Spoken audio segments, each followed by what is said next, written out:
We're back with more analysis. Nancy Cordes is our chief White House correspondent. Molly Ball is the senior political correspondent for the Wall Street Journal. And Carl Hulse is the New York Times' chief Washington correspondent. Great to have all of you here. Top reporters, notebooks ready, reporting ready. Let's begin with Capitol Hill. We heard from Senator Sanders. We heard from Senator Graham. The big story this week is Senator Mark Warner, others in the Senate Democratic Conference may be meeting, as it reported, to talk about President Biden's future.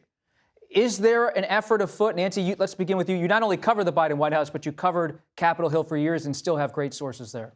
There's definitely an effort afoot. It's happening in the House. It's happening in the Senate. The White House feels like it weathered the storm for a week, but things, as you know, get much different now that members are coming back to Washington after the July 4th break. Anytime they're all in one place together, they talk, they meet, they feed off of each other. Fear is contagious. Concern is contagious. And up until now, you've been hearing rumors of these letters that exist, that are being compiled, that maybe have 25 members who are ready to sign on. That really doesn't mean anything until they do it.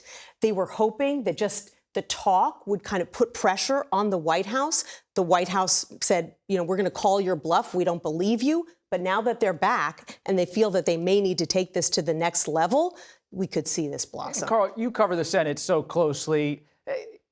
Look, senators talk all the time to each other. They never stop talking to each other. They never stop writing memos. It doesn't seem to be at this moment a Goldwater to Nixon moment. It's time to leave. What's your assessment on your reporting of where this actually stands among Senate Democrats? I think they're trying to figure out what to do. I do know that Mark Warner, from the moment the debate started, was very concerned, texting his colleagues saying, what are we going to do about this?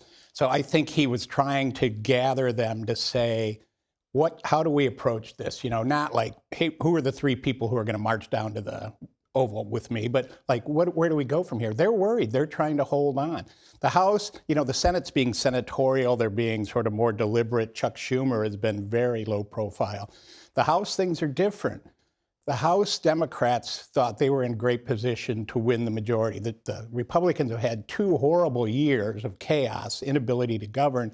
Now, all of a sudden, the House Democrats see this Biden situation consuming everything, and they're worried that they're going to miss their chance. I think the people to watch in some ways are the House, but that Biden is a Senate person. So what the Senate ends up doing and how they approach it, I think, is going to be very important with the president himself. And Molly, you literally wrote the book on former Speaker Pelosi, a terrific biography of her. What's her role now, working with Leader Jeffries, and to build off what Carl was saying about the House and the scene there? What are you hearing? Well, and I've been speaking with many lawmakers who are, I think, as Nancy and Carl have both said, they're looking at each other and they're trying to figure out what everybody else is doing and trying to figure out how to move forward. I think there was a real change in tone over the course of this last week as many Democrats, including elected Democrats, thought that the White House and campaign would immediately sort of jump on the situation and do something to fix it. Instead, what they saw were a White House and campaign that were largely sort of staying the course and keeping the president mostly in his sort of bunker. And that did not inspire confidence. The one interview being so short, being not particularly impressive, and the president seeming not at all to have gotten the message about how concerned people are, that did not inspire confidence either. I was texting with one lawmaker in a swing district who was watching the interview and saying, this is just sad. And so there is a sadness that a lot of people feel, but it's turning to anger because, as Carl said, their own political careers are on the line, and they are terribly uncertain about where this is all going. And I think panic is not too strong a word. There's a feeling that something has to be done. Nobody knows exactly what it is, but they all know that once they're all together in the Capitol, some of these efforts are going to start to take shape. There'll be a lot of people chasing lawmakers this week. But what about inside the White House? President Biden, elected to the Senate in 1972, comes back after failing in the '88 campaign, stumbles in 2008, gets to become VP. Inside the White House, is there panic or is there a sense of solidarity among family members and top aides? Well, for now, they are closing ranks around this president. The entire upper echelon is insisting that they can get through this, that he deserves another 4 years, that he is okay, that they are going to prove that. They are adding more events to the schedule all the time. I was just told by a White House official this morning that they're looking at adding an event in Michigan to the schedule on Friday after the NATO conference. Obviously, Michigan, a big battleground state. Just today, he's in Pennsylvania, surrounded by the entire Pennsylvania delegation. He's there with the governor and the 2 senators and several lawmakers, the mayor of Philadelphia. The message that they're trying to send is, hey, you're hearing all this frustration inside the Beltway, but we've still got a lot of support and the voters are behind us. They've been trying to make this case to me over the weekend that that voters still want him to press on, that what they're hearing out on the campaign trail, what they're hearing in talk radio is that people want him to continue and they're going to continue to support him. And in some ways, there's some validity to that. You played some voters at the top of the show who said they have concerns, but they're going to vote for him anyway because they don't like the alternative, which is Donald Trump. But the big concern for elected Democrats is what about independents? What about people who weren't sold on him yet and are don't feel that same allegiance as Democratic voters do? And, yes, there are only a half a dozen elected lawmakers right now who are calling on him to step aside, but there are far more than that who are inching right up to that line and saying he needs to make a decision. He needs to think about this more carefully. Let's talk about former President Donald Trump. The Supreme Court ruled this past week that there's presidential immunity in a sweeping way for official acts. Carl, your book, Confirmation Bias, about how conservatives have nudged the court to the right. How significant was that ruling, especially if you look at a possible Trump second term? It's super significant. As when you interviewed Senator Graham, he didn't want to talk about that too much, obviously. Huge decision, so much for no one is above the law.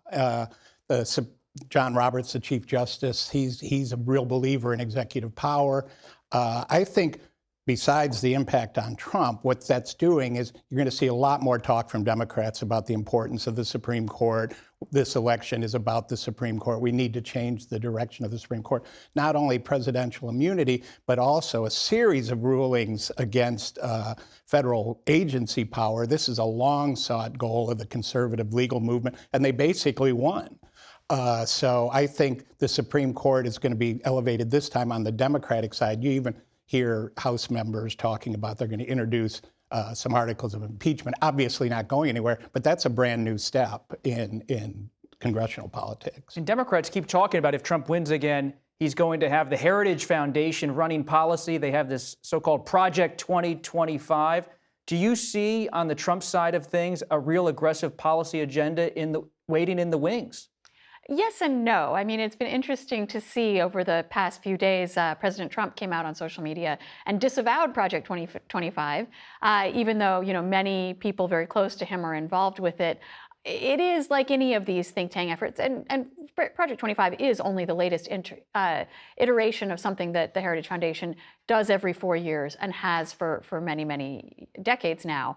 That being said, it's a series of recommendations, but I think it's taken very seriously because, number one, last time Trump came into office, he didn't have a lot of plans formulated, and so the effort is to give him something that he can implement immediately, should he so choose.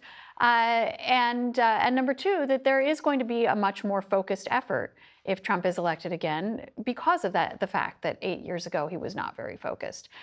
So I think all of these plans are getting a lot of scrutiny for that reason. We know that the Republicans didn't even have a platform 4 years ago. This year they're going to have one, but we are hearing it may be quite vague. It's going to be formulated behind closed doors. But not to turn everything back to the situation with President Biden, but a lot of the angst that Democrats feel is that they look at the plans that the Republicans are formulating. They look at a Donald Trump who may be unfettered, by the rule of law or by any kind of criminal prosecution, and that is what's driving their angst about the president, because they would like to have someone on top of the ticket who can prosecute that argument consistently, who can make the stakes clear to the American people. And they felt that he had the chance to do that in the debate, and he blew it. And they wonder, how much better might we be doing if we had someone on top of the ticket who was capable of really making that choice clear to people? And very quickly, any thoughts on VP? Any latest reporting? Very quickly. Well, you'd have to look at governors from battleground states, right, that could help her ostensibly, Kamala Harris, pick up votes in the presidential election. We're talking about Roy Cooper, possibly Andy Bashir, in case if it goes that way. If it goes that way. For now, though, the Biden White House insists that's not happening. That's not happening. Carl, any quick thoughts? I do think that the one comment that the president made, that he will be happy if he does well and still loses, did not go over.